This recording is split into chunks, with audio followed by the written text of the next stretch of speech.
Sa number 4, may saka na sa Plete sa bus, saka sa Plete sa traditional kag modern jeepney, bwas, mahibaluan.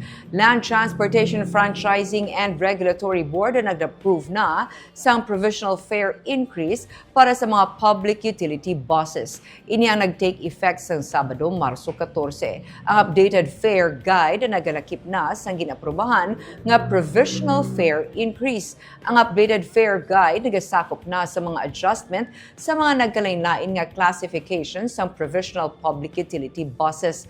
Ang air-conditioned super deluxe kag deluxe nga provincial buses ang magapatuman sang 0.35 centavos nga provisional fare increase sa kada kilometro. Ang luxury buses naman ang may 45 centavos nga adjustment, samtang ordinary provincial buses ang magasaka sang piso sa ilang nga base fare kag 30 centavos naman sa masunod nga mga kilometro. Ginsiling ni Attorney Jerry Liana, ang LTFRB Regional Director sa NIR, kinahulat niya man ang abiso gikan sa National Office kung saan o kag kung pilang isaka sa mga public utility vehicles. Pangabay ni Liana sa mga driver kag operator nga ipaskil sa ilang mga salakyan ang aprobado nga provisional fare increase.